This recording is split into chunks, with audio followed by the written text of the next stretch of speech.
Hello everyone, आज हम solve करने जा रहे हैं क्लास 12 के मैथ चैप्टर 4.5 का क्वेश्चन नंबर 4। तो क्वेश्चन में हमें सिंपल सा पता करना है कि जो हमें समीकरण दिया हुआ है वो संगत है या फिर असंगत। तो चलिए इसे सॉल्व करते हैं।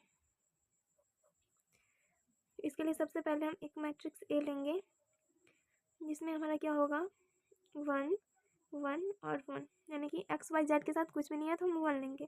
यहाँ पे 2, यहाँ पे 3 और यहाँ पे कितना है 2। यहाँ पे ए, यहाँ पे ए और यहाँ पे 2 है। ये रहा हमारा मैट्रिक्स ए।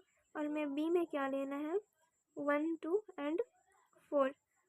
और एक्स इक्वल टू क्या लेंगे हम एक्स वाई एंड जेड। ये हमने ए एक्स इक्वल टू वी के रूप में लिख लिया। अब हम क्या करेंगे कि जो हमारा मैट्रिक्स ए है उसका डिटर्मिनेंट वैल्यू निकालेंगे। यहाँ पर जो हमारा मैट्रिक्स ए है वो कितना दिया है 1 2 ए, यहाँ पे 1 3 ए और यहाँ पे 1 2 और ये 2 ए। ये निकालने से पहले हम यहाँ से ए को कॉमन ले सकते हैं, यानी कि कितना आ जाएगा 1 1 1 2 3 2 और यहाँ पे हमने ए कॉमन ले लिया, यानी कि 1 1 और यहाँ पे 2 ए, ये हमने कॉमन ले लिया। अब हम ए का डिटर्मिनेंट निकालते हैं।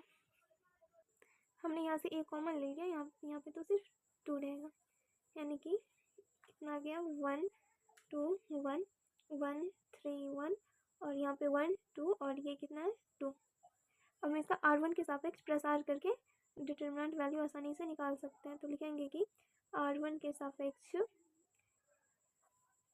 प्रसार करने पर यानी कि ये हमारा ए है, यहाँ R1 यानी कि हम यहाँ पे 1 लेंगे। तो इस कॉलम और इस रो को ढकने के बाद ये कितना आ जाएगा 6 - 2 और यहाँ पे माइनस का 1। इस कॉलम और इस रो को ढकने के बाद ये कितना आ जाएगा 2 × 2 4 - 2 और प्लस का 1। इस कॉलम और इस रो को ढक देंगे तो ये कितना आ जाएगा 2 - 3। यहाँ से ये तो बाहर ही रहेगा, यहाँ से 6 - 2 यानी कि 4। अब 1 से मल्टीप्लाई करने पे कितना आ जाएगा 4 ही रहेगा।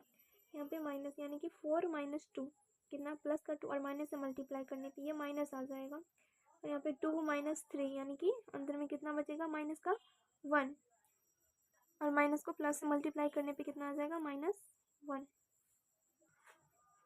यहाँ से इसे आगे सॉल्व करने पर a × 4 - 2 और -1 यानी कि माइनस का 3, यानी कि 4a × और 4 - 3 1, यानी कि हम यहाँ पे सिंपल सा a लिख सकते हैं।